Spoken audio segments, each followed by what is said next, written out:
Wakil rakyat yang duduk di Dewan Perwakilan Rakyat Daerah DPRD Kota Jayapura yang terdiri dari Ketua Pansus Otsus, juga Ketua Komisi A Mukri Hamadi, Sekretaris Komisi A anggota Pansus Otsus Yuan Alfredo Wan Bitman, anggota Komisi A Laude Mohitu, Wakil Ketua Komisi B Yuli Rahman, Ketua Bapemperda Ismail Bepa, dan Sekretaris Fraksi Nasdem Pares Elwenda akhirnya angkat bicara terkait aksi protes dari puluhan tenaga honorer pemerintah Kota Jayapura yang dinyatakan tidak lolos verifikasi dan validasi tenaga honorer dan tenaga kontrak formasi tahun 2021 yang diumumkan pada Kamis 14 Desember 2023. Mukri Hamadi mengatakan telah melakukan pertemuan singkat dengan anggota lainnya guna membahas hal tersebut.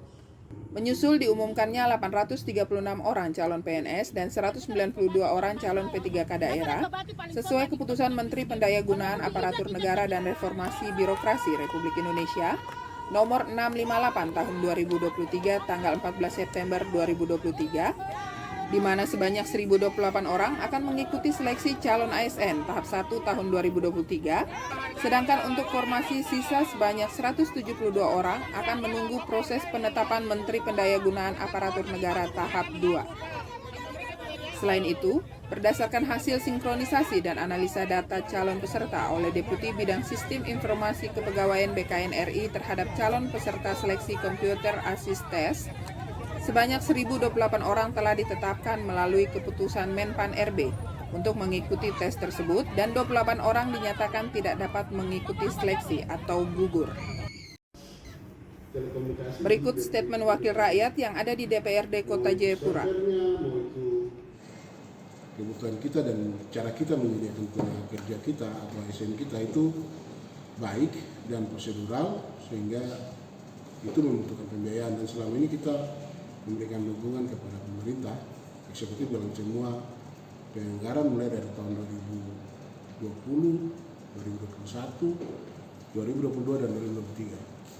Dan itu sangat menyerap besar sekali uang untuk dana APBD kita untuk menghasilkan sebuah hasil yang kita harapkan itu memuaskan dan secara fakta itu betul-betul diisi oleh tenaga-tenaga honorer yang bekerja di Kota Jayapura sesuai dengan aturan.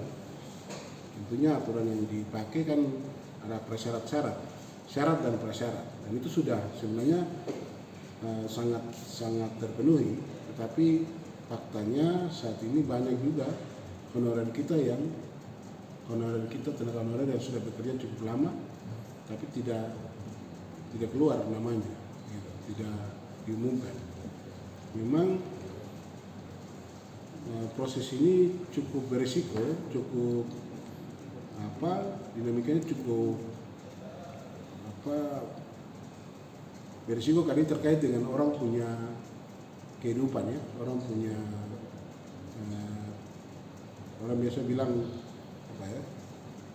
hak untuk mendapat pekerjaan, kemudian hak untuk menjadi apalagi orang asli Papua, sehingga kita lihat tadi di Nafi, kemudian di Mukri Hamadi, sekarang di sekolah lagi ada Pemalangan. Ini sangat membuat kami boleh dibilang cukup kecewa dengan hasil, dan maksudnya kita setuju uang yang cukup besar, tapi hasil yang kita dapat tidak memuaskan kita gitu. Ini kan suatu hal yang kita punya harapan besar, tapi ternyata hasil yang kita dapat tidak cukup memuaskan. 1.200 itu dari mana? Itu kan demo besar-besaran waktu itu.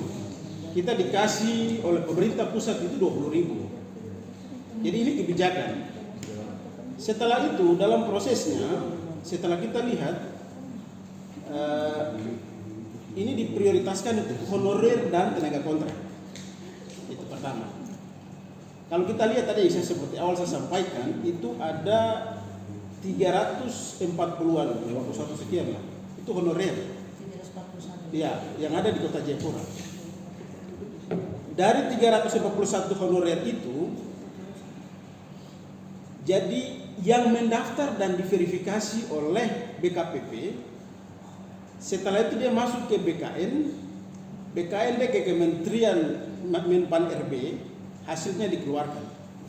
Sekarang posisi pemerintah kota di mana? Kan begitu pertanyaannya. Posisi pemerintah kota Jayapura yang pertama memastikan bahwa honorer yang mendaftarkan diri untuk ikut formasi ini itu tuntas secara berkas. Itu peran pemerintah di situ.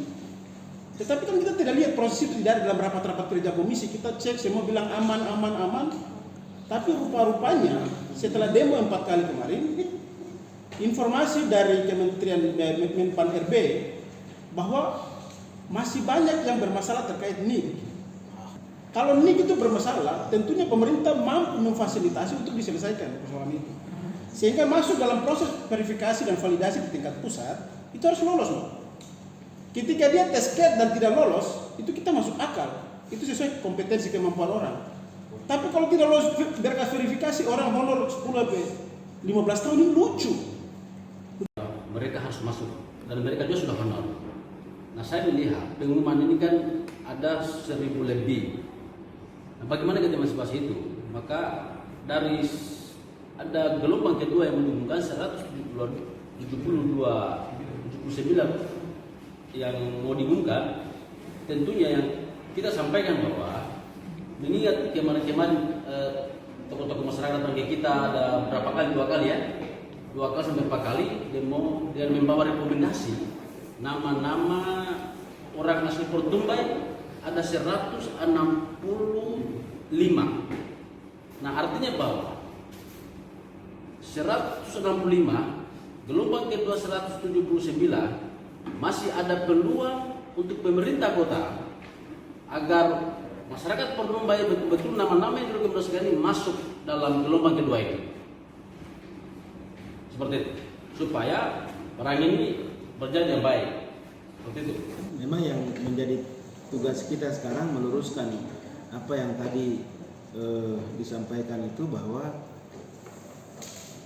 ada 2 hal. Yang pertama, kita pastikan dulu yang honor itu 300 lebih itu honor itu dipastikan harus masuk. Itu yang kita prioritaskan.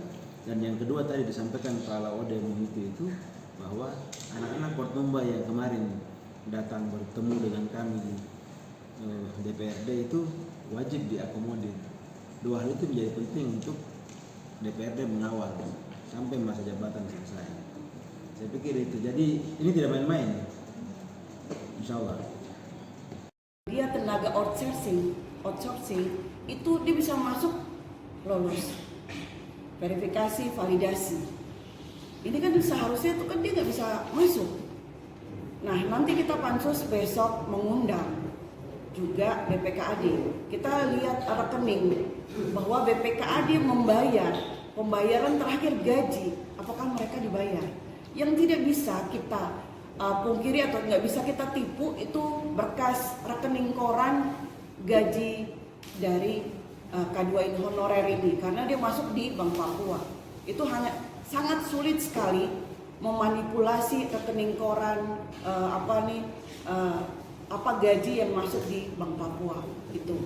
Sehingga juga kita lihat nanti besok kita memberikan sendiri gitu. Jadi surat tugas misalnya satu honorer ini surat tugasmu dari mana, OPD mana, nanti kita tinggal lihat saja gitu. Karena ini orang ini dia berasal dari mana, surat tugasnya mana gitu, mana gajimu kayak begitu kan.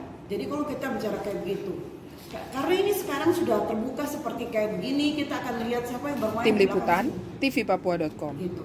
Itu mungkin dari saya.